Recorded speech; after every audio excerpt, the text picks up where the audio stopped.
Hi, it's Tagmond Tech and welcome to the channel. Apple's AirPods Pro 3 have finally arrived and I've been putting them through the paces.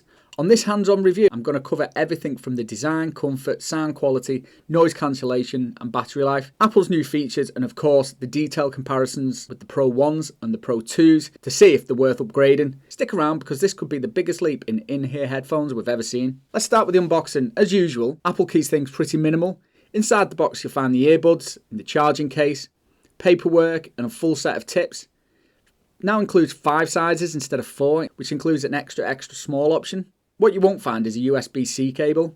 Apple's assumption is that you already have one. Given most people will pair these with an iPhone, it's a pretty safe assumption. The case feels familiar at first.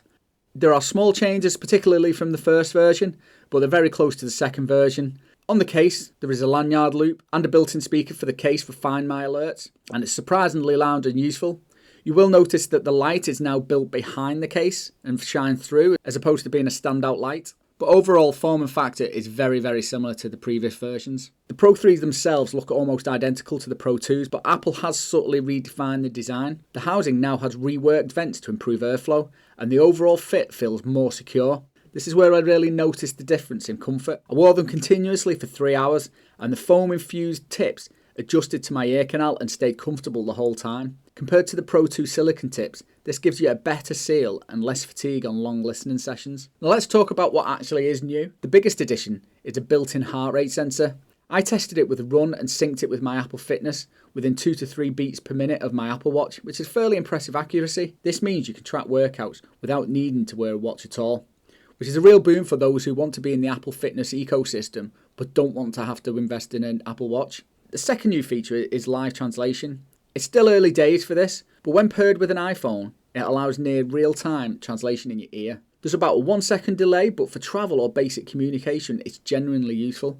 And finally, durability. The AirPods Pro 3 are rated IP57. That means proper dust resistance as well as sweat and water protection, and that's a big step up from Pro 2s and makes them much more reliable for gym use and outside activities. The one thing I did suffer from with my Pro 1s was the noise cancelling stopped working because dust or debris had got into the vents, so they no longer work.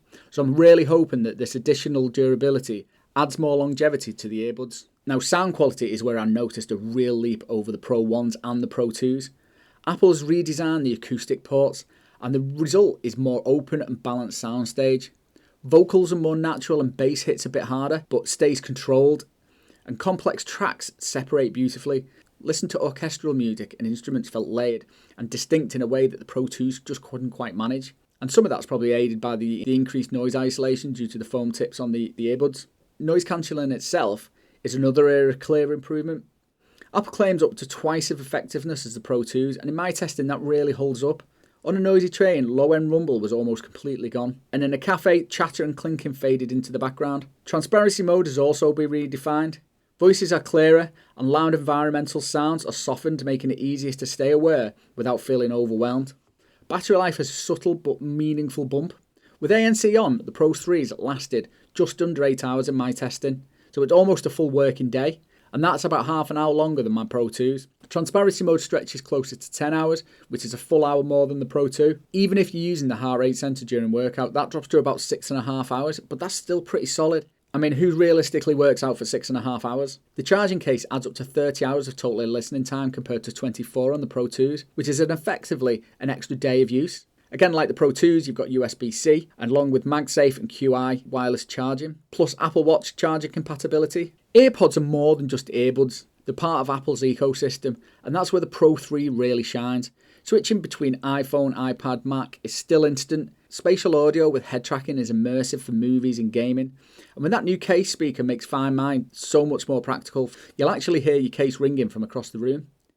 Controls haven't changed. Squeeze the stem to pause, skip or switch ANC modes. Simple, consistent and reliable. So how do these stack up against the previous generations? Well, obviously it's a step up. But let's start with the originals. The AirPod Pro 1s were groundbreaking in 2018. But as like I said earlier, my noise cancellation soon degraded and stopped working altogether. They were innovative, but as with all Apple version 1 items, they were tad flawed long term. The Pro 2s fixed that. They had better ANC, better sound, and they became my go-to earbud for travel. I've been a massive fan of them for years, but while they were still excellent, they still didn't really innovate. They kind of just redefined what the Pro 1s were. Now the Pro 3s, I think, is a genuine leap forward. They don't just bring improvements to sound and ANC, but bring entirely new features that no one was really expecting. The live translation, the heart rate monitoring, and real duster and water resistance. Line them up side by side, the design barely changes, but the user experience is a significant step forward. Now, of course, Apple's not alone here with the earbuds. Sony's XM5s still lead on customization with an excellent EQ and app. Bose's QuietComfort Ultra earbuds may edge out Apple in a raw ANC in certain conditions, especially on planes, but what neither Sony nor Bose can replace is the Apple ecosystem. The instant pairing, the device switching, the spatial audio, this is where the AirPods keep their edge.